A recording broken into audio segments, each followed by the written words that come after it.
नमस्कार। मैं professor S Narayan Raju YouTube channel में आप सबका मैं स्वागत करता हूं।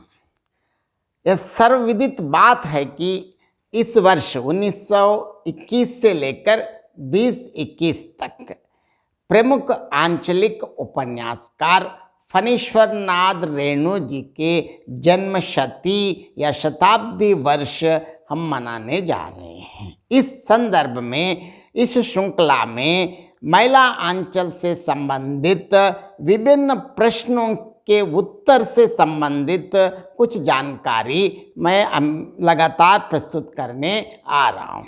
आज महिला आंचल उपन्यास में एक मुख्य पात्र, सबसे प्रमुख पात्र, संपूर्ण कथा को जोड़ने वाले एक बिंदु कह सकते हैं, डॉक्टर प्रशांत कुमार। डॉक्टर प्रशांत का चरित्र अब मैं बताने जा रहा हूँ। डॉक्टर प्रशांत महिला आंचल का प्रमुख पात्र है। मेरीगंज के ग्रामीणों की दृष्टि में बाहरी व्यक्ति हैं, किंतु वो ग्रामीण जीवन का अंतरंग बन चुका है। इसके कारण गांव की जिंदगी में एक नई जान आ गई है।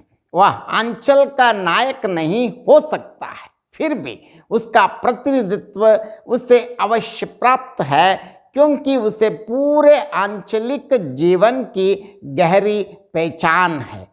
उसने आंचलों की गरीबी की परख की है। वह हिंदुस्तानी गांव के लोक जीवन का ईमानदार समीक्षक है। प्रशांत में लोक जीवन के प्रति गहरी संवेदना है। उसने भारतीयता और जनसेवा का व्रत लिया है। पूर्णिया जिला के किसी गांव में रहकर मलेरिया और काला आजार के संबंध में शोध करने की उसकी दिली इच्छा थी। इसी इच्छा के कारण वो मेरीगंज जैसे पिछड़े गांव में आकर अपना जो अनुसंधान कार्य आरंभ किया। बिहार सरकार उससे विदेश भेजना चाहती थी, लेकिन उसने विदेश यात्रा को ठुकराकर बिहार के अछूते क्षेत्र के उत्थान के लिए अपनी सारी विद्या बुद्धि को समर्पित कर दिया।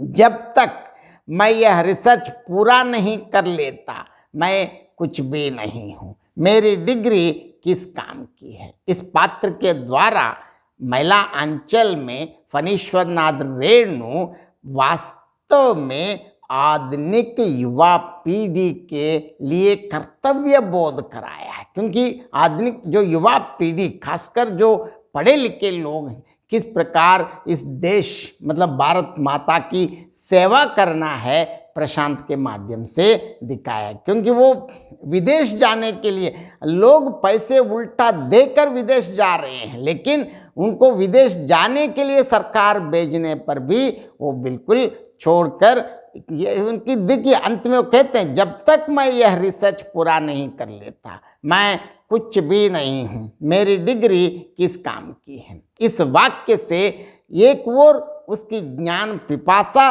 और ज्ञान अहंकार शून्यता जागृत होती है, तो दूसरी ओर गांव की जनता के प्रति अगाध सेवा और असीम सहानुभूति और करुणा की भावना झलकती है। फणीश्वरनाथ रेणु जी ने प्रशांत के व्यक्तित्व में महात्मा गांधी के उस आदर्श को चरितार्थ होते दिखलाया है कि यदि हमें भारत का उत्थान करना है तो गांव की ओर लौटना होगा। डॉक्टर प्रशांत संसार के प्रतिभाशाली पुरुषों ईसा मसीह, कबीर और करण की तरह अज्ञात कुलशीलता। डॉक्टर प्रशांत आत्मबल और शक्ति का प्रतीक है। जीवन की कठोर आग से तप चुका है। मेरीगंज में डॉक्टर प्रशांत के चरित्र का विकास एक सच्चे जनसेवक के रूप में होता है। वह मलेरिया सेंटर पर बड़ी ही लगन से लोगों की सेवा करने में लग जाता है। तहसीलदार विश्वनाथ प्रसाद की पुत्री बीमार पड़ती है, उसे बेहोशी का दौरा पड़ता है। प्रशांत उसका इलाज शुरू कर देता है। प्रायः प्रतिदिन उसे देखने जाता है और उसे मीठी दवा ही नहीं देता है, अब तो अपने पोर्टेबल रेडियो से उसकी बीमारी को झकझोर कर दूसरी ओर करने की चेष्टा करता है। डॉक्टर प्रशांत और कमला नित्य प्रति के संपर्क में आने के कारण प्रणय सूत्र में आबद्ध हो जाते हैं। डॉक्टर प्रशांत लोक कल्याण करना चाहता है। वो मनुष्य के जीवन को क्षय करने वाले रोगों के मूल का पता लगाकर नई दवा का आविष्कार करना चाहता है। वह प्रकृति प्रेमी भी है। मेरीगंज मलेरिया सेंटर पर वह जिस लगन से उसने कार्य किया, उसकी ख्याति चारों ओर फैल गई। अखिल भारतीय मेडिकल गजेट में डॉक्टर प्रशांत मलेरियालॉजिस्ट के रिसर्च की छमाही रिपोर्ट प्रकाशित हुई, जिसमें लिखा गया है कि हमें विश्वास हो गया है कि डॉक्टर प्रशांत मलेरिया और काला अजार के बारे में ऐसे तथ्यों का उद्घाटन करेंगे जिनसे हम अब तक अनभिज्ञ थे। नई दवा तथा नए उपचार की संभावनाओं के लिए सारा मेडिकल संसार उनकी ओर निगाहें लगाए बैठा है। इसको मैं दोबारा बताना चाहता हूँ। देखिए, मेडिकल गजेट में साफ साफ लिखा है कि हमें विश्वास हो गया है कि डॉक्टर प्रशांत मलेरिया और काला अजार के बारे में ऐसे तथ्यों का उद्घाटन करेंगे जिनसे हम अब तक अनभिज्ञ थे। नई दवा तथा नए उपचार की संभावनाओं के लिए सारा मेडिकल संसार उनकी ओर निगाहें लगाए बैठा है। डॉक्टर प्रशांत की रिसर्च पूरी हो जाती है। रोग की जड़ पकड़ ली है। कम्युनिस्ट होने का आरोप लगाकर डॉक्टर प्रशांत को गिरफ्तार किया जाता है। उन पर आरोप है कि संतालों को डॉक्टर साहब ने ही भड़काया है। इसी बीच में गर्भवती कमला का पत्र पढ़कर जेल से सीधा कमला के घर जाता है। शिशु जन्म ले चुका है। प्रशांत कमला को अपनी पत्नी के रूप में स्वीकार कर सारा वातावरण को बदल देता है। कुमार नीलोत्पल का जन्मोत्सव बड़ी धूमधाम से मनाता है। विश्वनाथ प्रसाद इस अवसर पर किसानों को 5-5 बीघा जमीन बांटते हैं। उपन्यास के अंत में भी वह मेरीगंज में रहते हुए साधना करने का संकल्प व्यक्त करता है। ममता, मैं फिर काम शुरू करूँगा। यहीं इसी गांव में मैं प्यार की खेती करना चाहता हूँ। आंसू से भीगी हुई धरती पर प्यार के पौधे लहराएंगे। मैं साधना करूँगा ग्रामवासिनी भारत माता के महिला अंचल तले। कम से कम एक ही गांव के कुछ प्राणियों के मुरझाए होठों पर मुस्कुराहट ला सकूं। उनके हाथ में आशा और विश्वास को प्रतिष्ठित कर सकूं।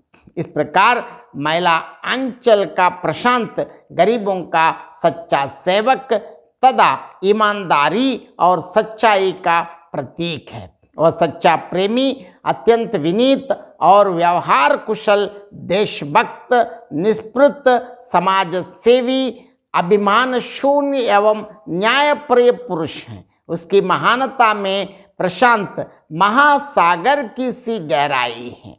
रेणु जी ने महिला अंचल के डागडर बाबू को यथार्थ के धरातल पर अवस्थित कर एक आदर्श व्यक्ति के रूप में चित्रित किया है। इस प्रकार प्रशांत के चरित्र चित्रण के माध्यम से फणीश्वरनाथ रेणु ने वास्तव में आजकल के पढ़े लिखे नौजवानों का कर्तव्य क्या है, इसके बारे में प्रशांत के माध्यम से दर्शाया गया है। क्योंकि यहाँ जो भी आप आधुनिक वैज्ञानिक अनुसंधान जो भी मतलब सबसे पहले हमारे लिए भारत माता सबसे प्रथम है। क्योंकि भारत माता की सेवा क्यों इसलिए कहते हैं, यहाँ महात्मा गांधी जी का भी प्रभाव है। क्योंकि महात्मा गांधी जी ने स्वयं कहा था कि भारत को देखना है तो गांव में वापस आना है। इसीलिए तत्कालीन समय के अनेक उपन्यासों में गांव मतलब शहर से गांव की ओर लौटते हुए अनेक पात्र दिखते हैं। इसी संदर्भ में यहाँ प्रशांत का भी इसी प्रकार का ही पात्र कह सकते हैं। प्रशांत को बिल्कुल शहर से फिर गांव और गांव से जुड़े होकर वास्तव में भारतीय ग्रामीण, मतलब इसलिए भारत माता ग्रामवासी, मतलब गांव ही वास्तविक भारत माता है, इसकी सेवा के लिए प्रतिबद्ध प्रशांत का चरित्र चित्रण बहुत अत्यंत ऐसे किया है कि इससे प्रेरणा मिले। बहुत बहुत धन्यवाद।